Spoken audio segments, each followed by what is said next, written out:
Alright, so I'm gonna try to film as much of this little project that I'm working on um, as I can. So I got here a Harbor Freight 212 motor that came with the Hemi head. I had to really spend quite a bit of time with the people at Harbor Freight trying to explain to them that there's two different varieties of the same engine. And they finally found only one in the store. What I've already done is obviously taken everything apart, and I've done a sweet little mirror polish on the head. I haven't done any porting yet, but I will get into that in a while. Today's task, though, is trying to figure out the piston clearance from let me get something better. From the top of the mating surface to the top of the cylinder. And this will tell me which rod I use, in the final build. And so to do so, what I did is I made this little tool. It's just a dial indicator that I've attached. It's a metric dial indicator. You should probably use a imperial one. And what I did is I attached it to an aluminum extrusion. And the way I have it zeroed out right now is if I place it like so, where the extrusion is parallel with the top of the mating surface and the indicator tip is touching the surface also, it's set to 0. Well, approximately. So what I'm going to do is I'm going to clamp it down so I can show you better the principle behind this. Alright, so what I did is I put the head bolts in, and I was just holding the indicator dial right there on the top of the piston. Now keep in mind, I have it centered on this surface here. And so when I move it, obviously we're going to move the indicator. So let's find the dead center here.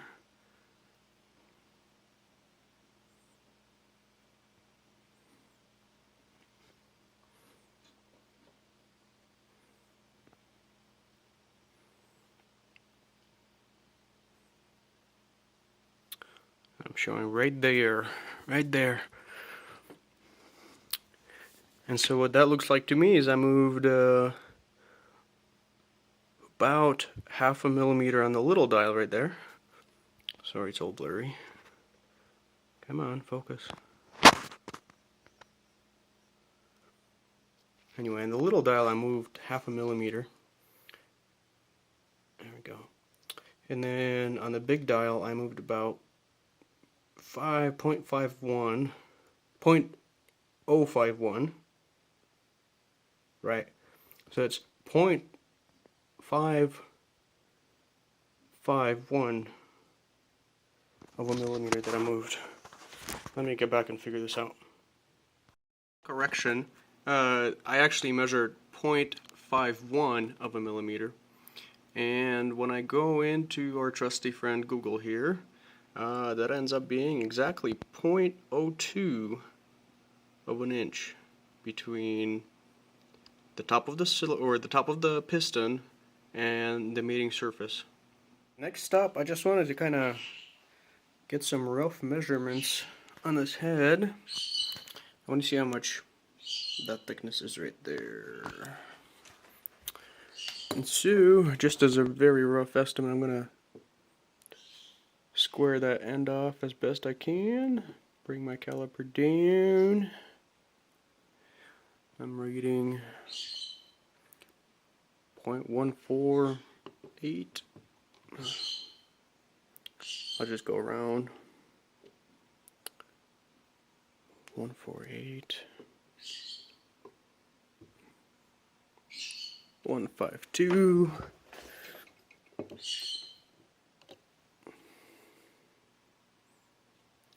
1/6. So this is not by any means any form of an exact science. So I'm just gonna, instead of having to measure several times with fluid, I want to just get a rough estimate and make a CAD model.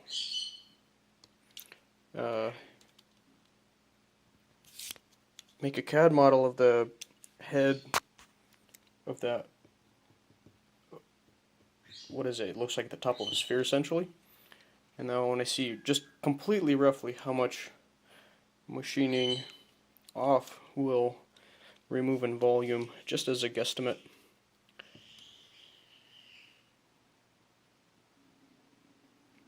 Just confirming that this bore is right about, well, I'm showing 68. It's supposed to be 70 mil.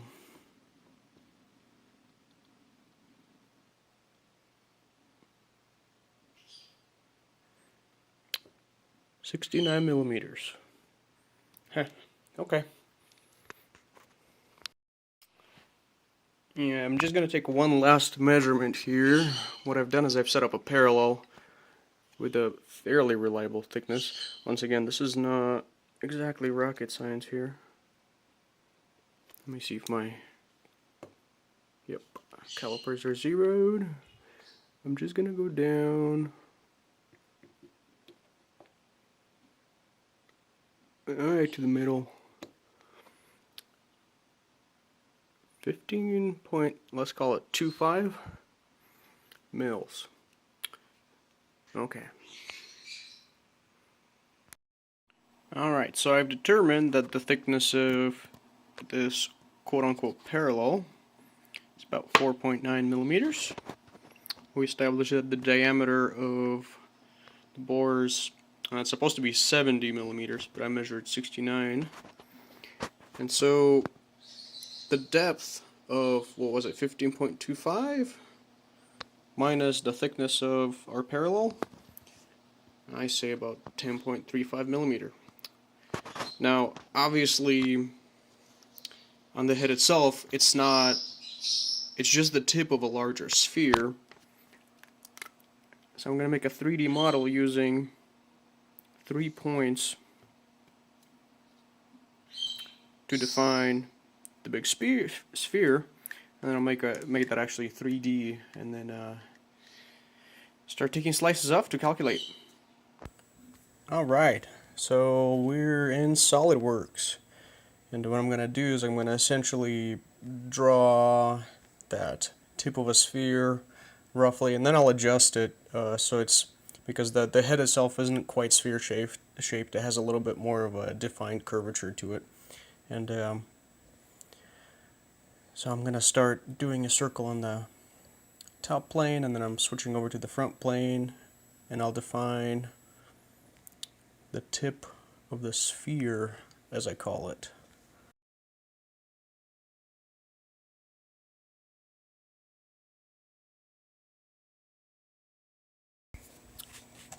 I should have probably done this from the beginning, but I'm going to draw a center line, or not a center line, a midpoint line, to define that circle in this sketch, because there's just no easy way.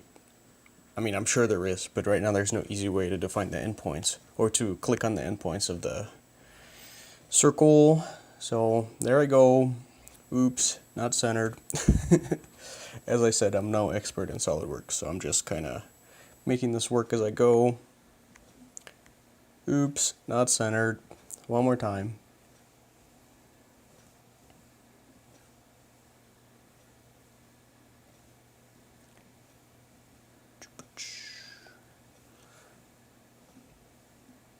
All right.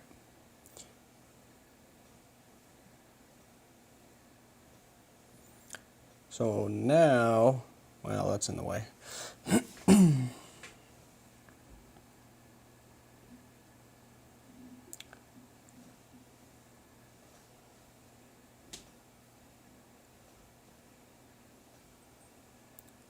I'm just redefining that really quick. Okay.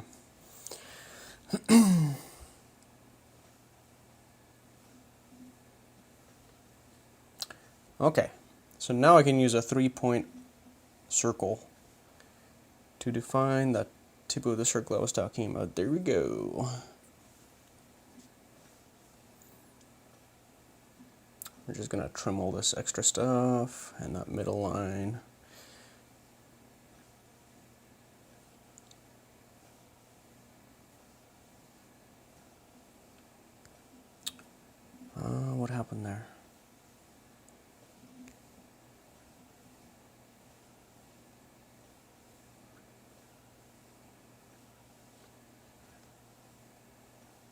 Is that what that was? Weird, okay. Alright, okay.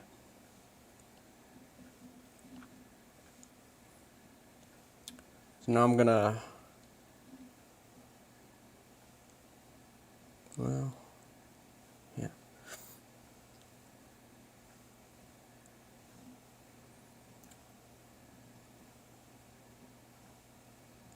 I'm just double checking all the dimensions really quick.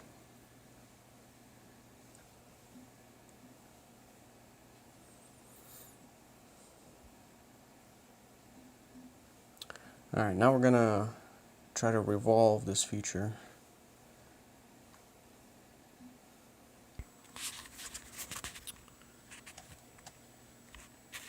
Okay, so I just spaced out. I was trying to do like a whole 360 revolve of that, but we only need half of the profile. And we broke the sketch. I know why.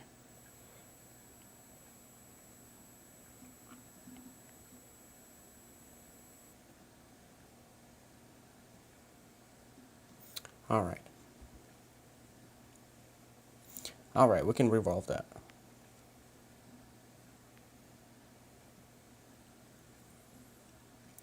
So features, revolve, and axis of rotation.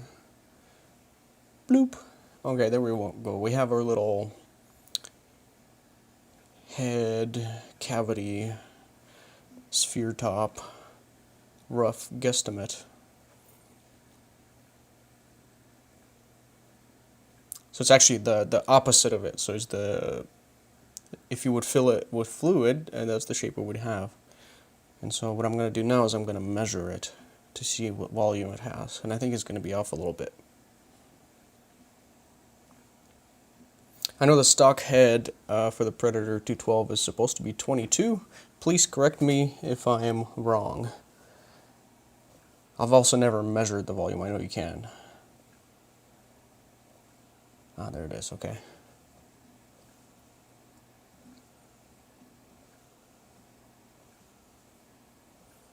Okay, I'm off a little bit. Alright, so one thing I do know is that the cavity of the head is not quite a perfect tip of a spear. It's a little bit more differently shaped. So I'm going to just draw a spline here. And then I'll tweak it to more closely match the shape. And I'm going to keep adjusting this until I get just the right volume in there. Even though I realize there's valves that are in the way and the spark plug will affect it, and it's not perfectly that shape, and it's more of a slope on one side and less of a slope next to the valves on the sides. But it doesn't matter because we're trimming off the tip, and this is totally a rough estimate. So let's try that guy.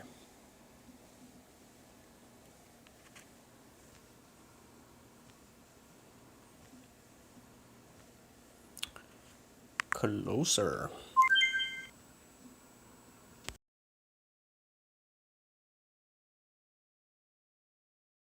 Alright, so anyway, cutting to this next segment, I made it so it's right around 22 cubic centimeters. And now what I'm going to do is I'm going to slice off the part that's going to remain after I machine it. And so this is essentially the depth of cut on my milling machine. And once again, I'll keep adjusting this until I get it just right, exactly where I want it, and then I'll keep playing with it until I feel comfortable.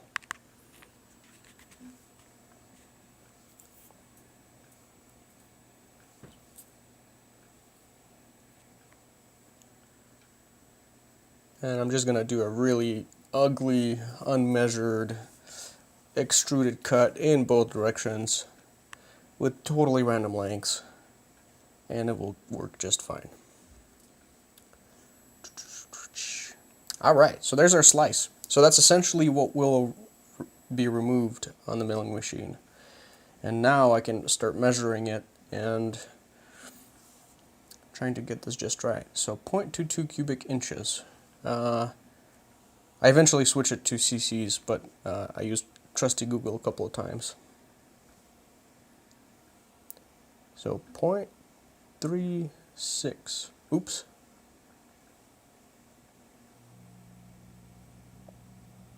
There we go. So 3.6 cubic centimeters.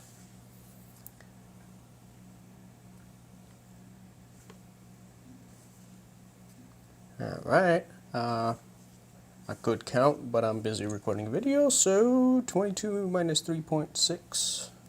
So we're at 18 cc's.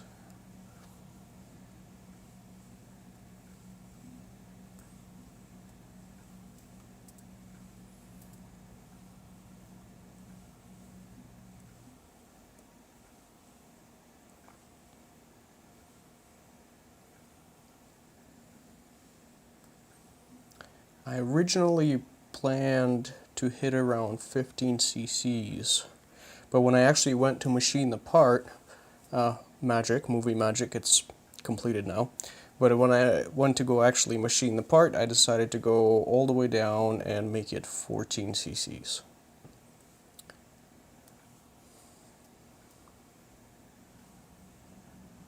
So 0.28, 4.5 cc's.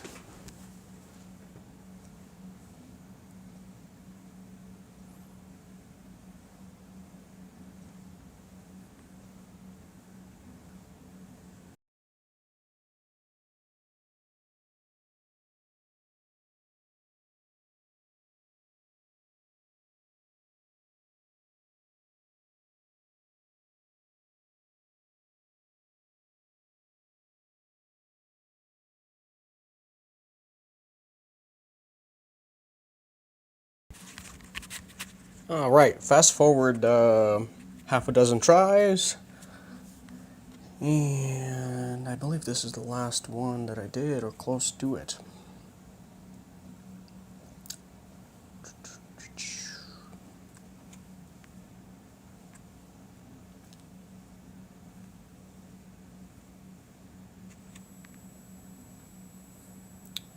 Oh, and I switched at this point to cubic centimeters, and I'm getting really close, 6.89 cubic centimeters. So I just want to go to 7, which will make it 22 minus 7, 15.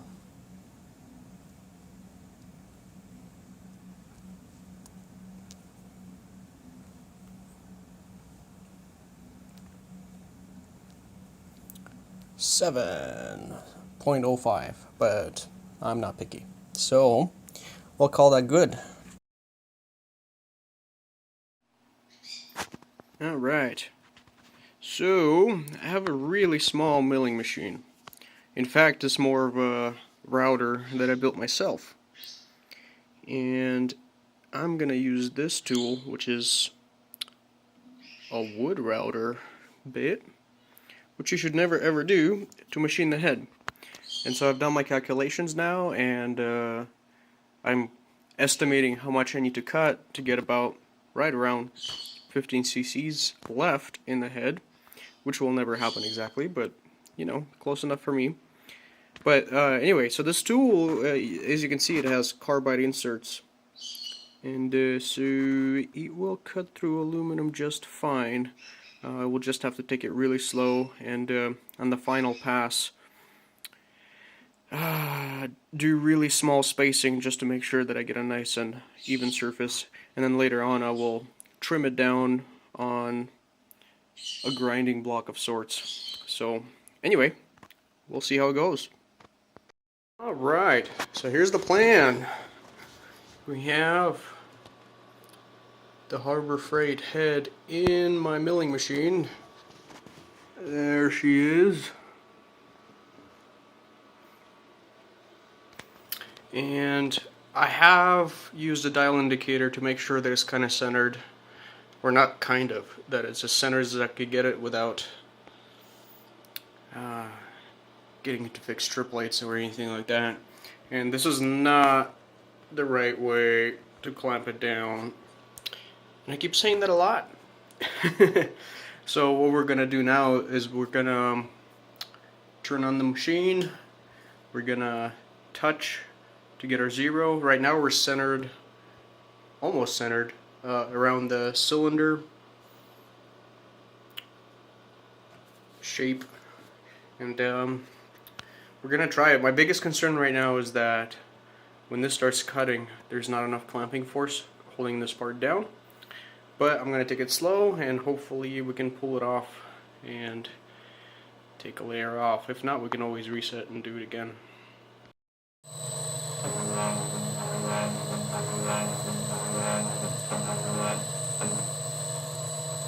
Now I know that side is much more parallel to the table than this side here, so I'm going to touch on that one. And you know what, once again, if this isn't perfect, whoop-de-doo. We are not building a car motor here. I'm not going to abuse the motor when it's done too much, and it's not going to be going over bumps or rapid acceleration, and it's not going to have a heavy load on it, because it's going to spin a propeller. So, let's get down low. See if we can touch. I'm going to slow this way down.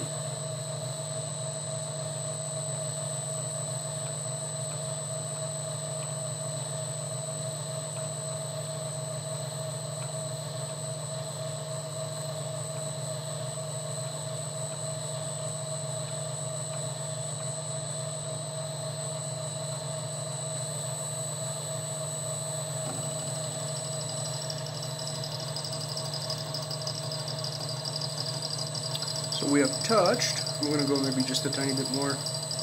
There we go. Alright. So that's our 0.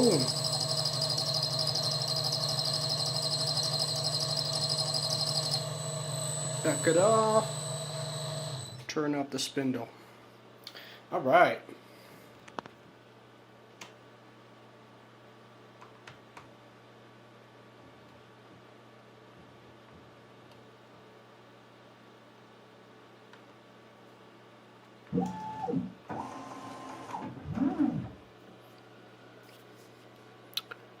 That's not bad at all. Alright, I am going to run coolant. I'm going to start out slow, and we'll see how it goes. I'm nervous right now, but let's do this. I have the feed rate set to about 30%. It's going to be loud because I am spinning this at a really high RPM to take as much load off the machine as I can. So let's do it.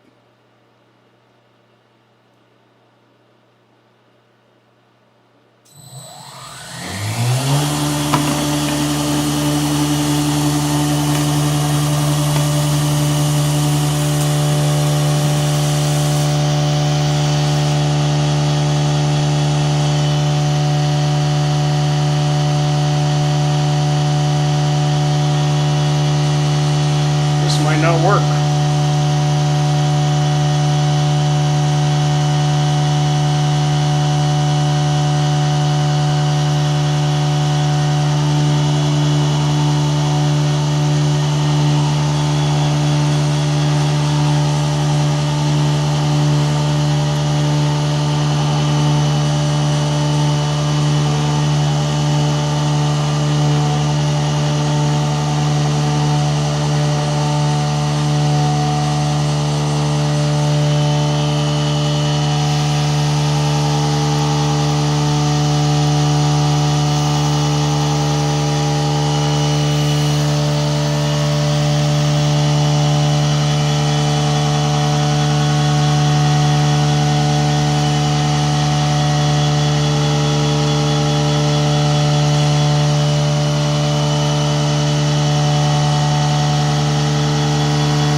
Cutting good, but I decided to stop the machine and give it a little bit more step over so it doesn't take as long.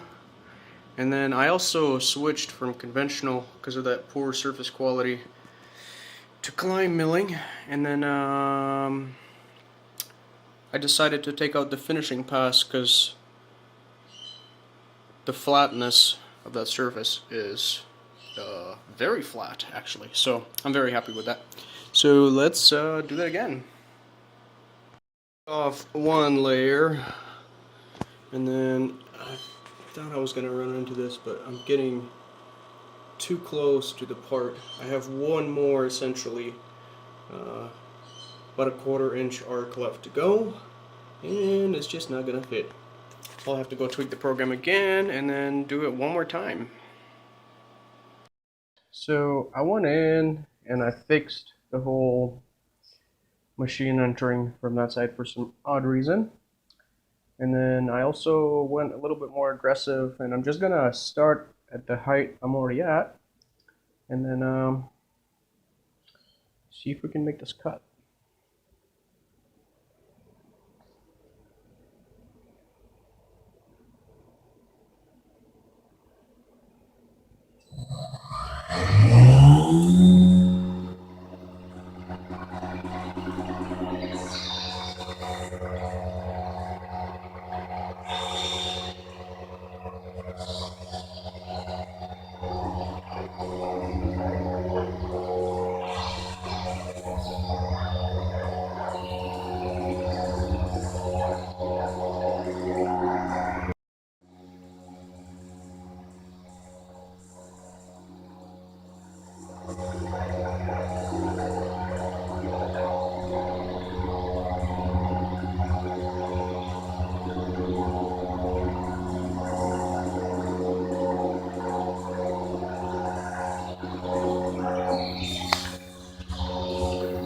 Here we go. Let's try this. Oh!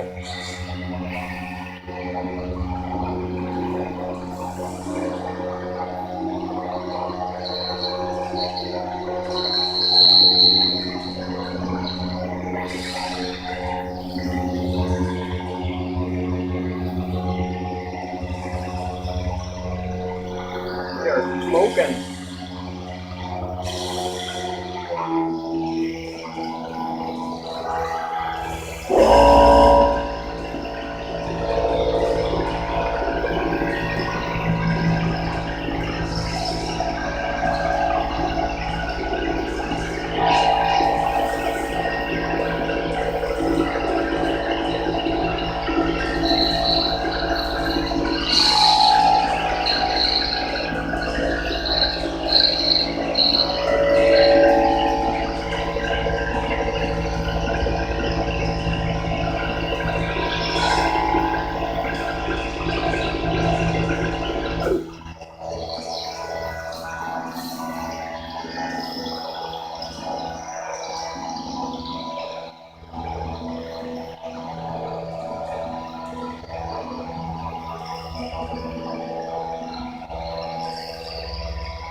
Alright, we have finished machining the head. That surface finish looks rough, but it's actually really smooth. It's just, I think my head here is just, the bottom is leaning towards me just a teensy-weensy, so it's messing with the alignment. Anyway, I'm going to take care of that anyways, and let me get this cleaned up and out of the mill, and then we'll go from there. Right. There's our result. Pretty low to the plate, or to the fins, to the cooling fins.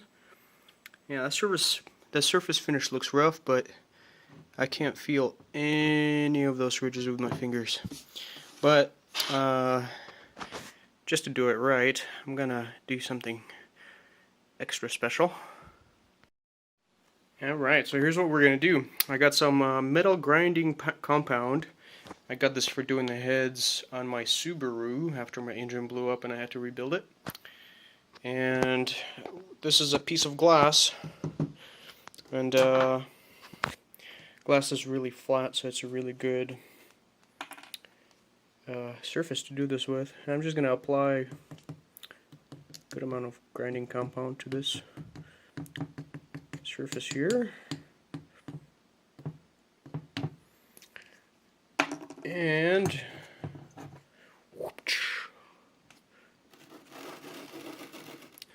I'll show you the difference in about, I don't know, 20 minutes. Well, just to show you what I'm doing, first of all, I started with the coarse. I'm not sure if I'm going to go to the fine or not, because the head gasket needs not a perfectly smooth surface, but a little bit of a textured surface to grip well. And we'll see what it looks like after just the coarse. And what I'm doing is as I'm grinding this, I'm keeping this as flat as possible against the glass, and I'm doing either a circle or a figure 8 type motion. So if I do a circle, and I'm not pressing too hard, but I am moving quite a bit, and my flash just died. And yeah, like I said, the crucial thing is keeping it flat, so that will make the surface in the end perfectly flat. And yeah, I'll take some pictures when I'm done. I decided to go to the fine grade, and I've been doing that for a while. But as a last step, what I want to do, just to be extra anal and careful, even though nowhere else in the process I'm like this, but this is just an easy step, you know. I'm grinding in a circle, and what I believe this is doing, and I could not be doing that, is any of the grinding marks that it's doing is it's doing around the cylinder, and so instead of having lines that are ground that are going in the out direction, these go in line, and so this will encourage the head gasket to seal, and it will not have any little passageways where the gas is going to want to try to expand out of and lift the head gasket. Sorry, that was a horrible explanation, but I hope you guys get what I'm saying. And there's that mess. I'll go clean it up and show you guys what it looks like. There she is. So as you can see, there's a nice mirror polish on the, you know, the spherical part of the head itself, and there's a dull gray surface finish all along the flat area that I machined.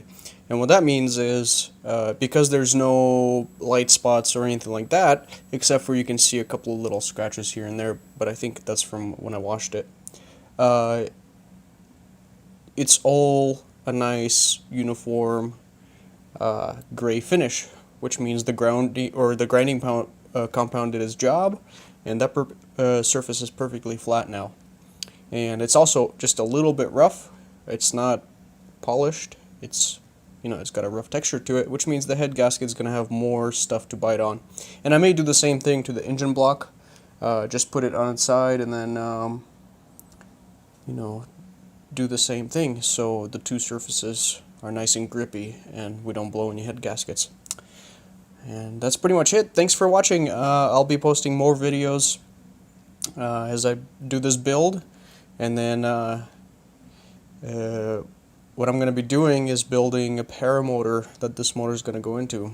And so I'm going to be designing the frame, welding aluminum frame, and mounting the engine, and doing tests, and then I'm going to sew a harness for myself, and then hopefully one day you'll see a video of me flying. So thanks again. Please subscribe if you want to see more.